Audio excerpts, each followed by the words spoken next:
pretty much have safe seats. You have a few safe seats on the Democratic side as well. It's all because of political gerrymandering, where pretty much those in power construct seats that give them the best chance to retain them. Well, today the United States Supreme Court will hear a huge case that could very well determine whether or not this continues or it ends. It is called one of the biggest election cases in decades. The court will hear the case of Gill versus Whitford, which is about political gerrymandering in Wisconsin. Critics argue certain methods used to draw the districts for partisan advantage are unconstitutional. A lower court found the Wisconsin districting map heavily favored Republicans.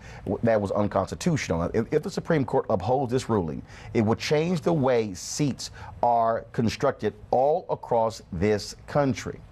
Now, joining us to discuss this by phone in D.C., Kristen Clark, President and Executive Director of Lawyers Committee for Civil Rights Under Law. Joining us in studio is Nicole Austin Hillary, the Director and Counsel for the Brennan Center for Justice. I want to start with you, Nicole. When the guy who created how these seats are, the formula, how they're constructed, he said they are absolutely abusing his own research, abusing these particular techniques. They've gotten this thing down to a science and how they graft districts to really just remove enough people to guarantee supermajorities.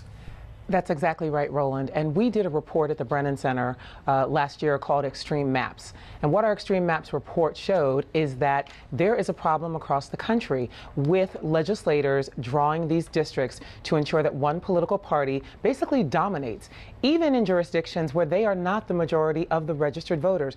This is a problem for our democracy. It takes away power from the voters, and it basically ensures that the legislators, the map drawers, are determining who gets to make decisions for jurisdictions and for states. And that's a problem. Our democracy says that the voters are supposed to have the say-so, not the people who are drawing these maps. Question is so pervasive that what Wisconsin did, they called in each legislator, made them sign a document saying they would not reveal what they learned, to show them how they created these maps, these districts, to guarantee Republicans would win.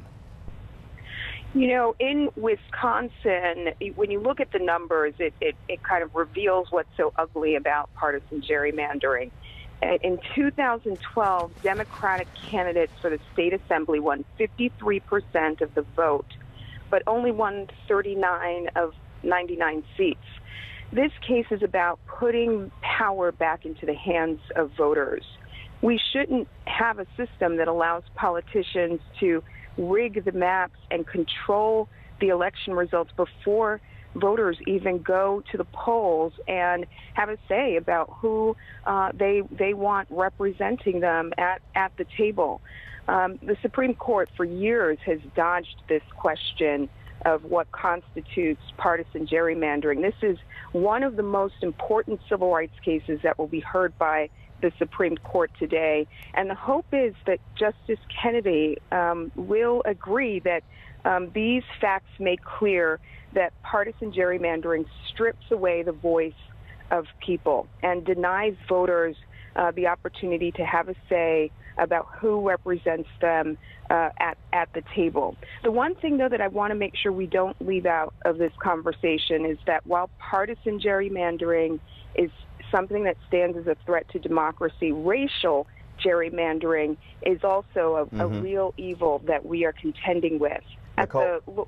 Nicole, the fear here is that if the Supreme Court, with Neil Gorsuch having that critical fifth vote on the conservative side, if they allow this, this could lead to legislatures changing districts all across this country to guarantee Republican control. It could very well do that. Or Democratic control, whether in a few states they actually control. Exactly.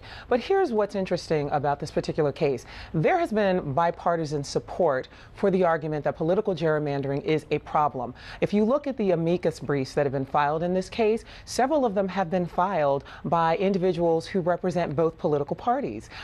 If we go back as far as President Reagan has been on record saying that there is a problem with political gerrymandering. President Obama has talked about this and the fact that it is a problem. So this is not something that is just a Republican or a Democratic issue. There are experts and politicians from across the country who have said this is a problem for our democracy, and if we allow this to happen, it will have effects that will change our political process for decades to come, and we simply can't allow that to happen. 20 seconds, Christian, final comment.